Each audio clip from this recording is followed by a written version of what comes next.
Dieu peut te voir en face et il te dit, voilà, je fais de toi la reine de ton pays. Je te dis, ce n'est pas suffisant. Tant que cette parole n'a pas cassé à l'intérieur de toi, tout ce qui te maintenait dans l'environnement d'esclave, Dieu ne te mettra jamais en royauté. Ne pensez pas, quand il dit je prends l'indigent, la poussière, je le retire de la boue pour le faire asseoir les rois à leur table, ne pensez pas qu'il te fait asseoir à la table tout le temps, tout de suite, non. Il va t'amener au sas royal, où il y a un renouvellement. Parce qu'aucune personne ne quitte la poussière pour le palais sans être passé par l'antichambre de la rééducation, afin que tu t'adaptes à la manière d'agir des rois. C'est clair et net. Est-ce que quelqu'un comprend? Donc on a tellement de personnes qui disent, oh tu es grand, tu es puissant, mais à l'intérieur de l'âme, continue à se voir comme des esclaves. Et ça c'est le drame. C'est le drame. Donc il faut aller à la rééducation mentale.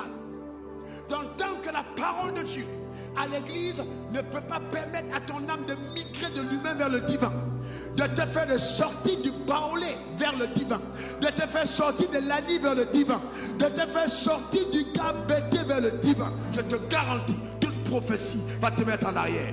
Tu ne pourras pas monter. Parce qu'il faille que dans ton esprit, tu acceptes de t'identifier à ce que Dieu dit que tu es. C'est pour ça que David dit, l'Éternel est mon berger, je ne manquerai de rien. Il restaure mon âme. Avant de te conduire vers les eaux paisibles, ton âme doit changer. Donne-moi ton meilleur amen. Et ce n'est pas par imposition de main, c'est par décision de l'âme. Mon âme doit changer. Donne-moi ton meilleur amen. Dis encore amen. Le diable peut te donner une pensée, mais il n'a pas le pouvoir de te l'imposer. Et ce que je peux te dire, c'est que tu peux choisir les pensées que tu entretiens. La Bible peut dire tout ce qu'elle va dire, mais je vais te dire, tu as tendance à reproduire ce que tu as vu ton père faire. Tu as tendance à reproduire ce que tu as vu faire dans ton environnement. Alors, la Bible va tout dire, mais génétiquement, il y a quelque chose en toi qui te pousse instinctivement vers ce que ton père a été.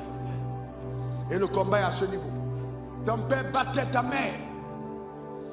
Ton père traitait ta mère avec domination, avec mépris. Je te garantis, ce n'est pas l'imposition des mains qui va changer ça dans ta vie.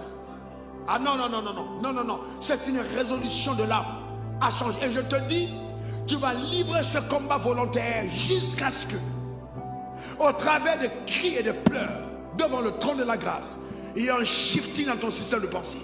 Et que tu décides de traiter ta femme différemment de ce que ton père n'a été. Tu dois regarder ton père et régner ce qu'il était, pour adopter ce que l'homme nouveau est devenu en toi. Ça, ce n'est pas au pasteur, c'est à toi de le faire. Vous anéantissez ma parole au profit de vos traditions. C'est pourquoi, voyez-vous, c'est très important de faire attention à la parole de Dieu. Josué 1, verset 8, regardez ce que la Bible dit. Que ce livre de la loi n'est sous l'emploi de ta bouche, médite le jour et nuit. Pourquoi il dit de ta bouche? C'est-à-dire ce que tu as lu dans la Bible, tu le déclares, tu le confesses. Hein, je suis un homme calme, doux, je ne suis pas violent, je ne m'irrite pas, je suis sage, je suis intelligent. Ça tu parles de ta vie, parce que le combat que tu livres sur ton âme, tu le livres seul dans le secret. Tu parles sur toi-même. Ce qui arrive aux femmes de l'Ouest ne m'arrivera pas. Ah ouais. Ah ouais. Parce qu'il y a des régions où ce qui arrive aux femmes du Sud ou des hommes du Sud, du Nord ne m'arriveront pas. Parce qu'il y a des choses qui sont sous la gouverne des esprits territoriaux et qui réclament ta vie à partir de ton sang. Mais le combat de tes paroles doit couper le cordon, doit briser les chaînes, doit affranchir ton être, afin que se révèle par toi ce que tu es en Christ. Ça, c'est un travail